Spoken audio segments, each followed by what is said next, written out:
Thomas's train.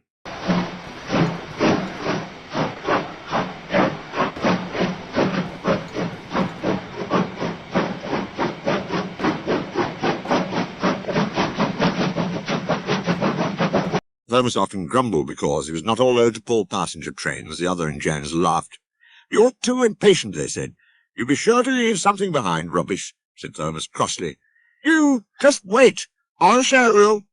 One night, he and Henry were alone. Henry was ill. The men worked hard, but he didn't get better.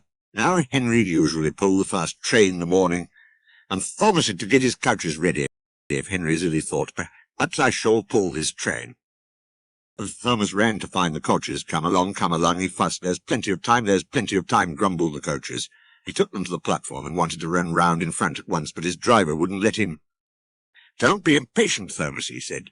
So Thomas waited and waited. The people got in, the guard and the station master walked up and down. The porters banged the doors, and still Henry didn't come. Thomas got more and more excited every minute. The fat director came out of his office to see what was the matter, and the guard and the station master told him about Henry. "Find another engine," he ordered. "There's only Thomas," they said.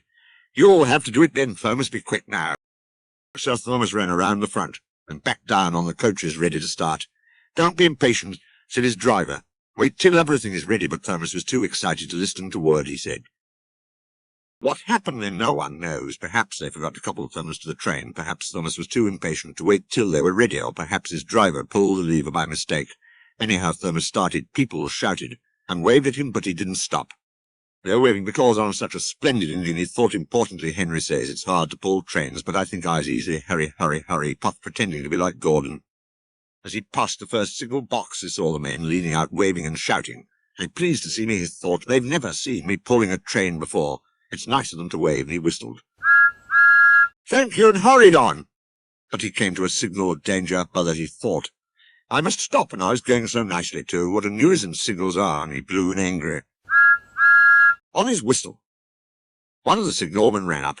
"Hello, Thomas," he said. "What are you doing here?" "I'm pulling a train," said Thomas proudly. "Can't you see?" "Are your coaches, then?" Thomas looked back. "What blast me," he said, "if we haven't left them behind." "Yes," said the signalman. "You better go back quickly and fetch them." Poor Thomas was so sad he nearly cried. "Cheer up," said his driver. "Let's go back quickly and try again." At the station all the passengers were talking at once. They were telling the fat director, the station master, and the guard what a bad railway it was. But when Thomas come back and they saw how sad he was, they couldn't be cross, so they coupled him to the train, and this time he really pulled it. But for a long time afterwards the engineers laughed at Thomas and said, "Look, there's Thomas, who wanted to pull a train but forgot to about the coaches."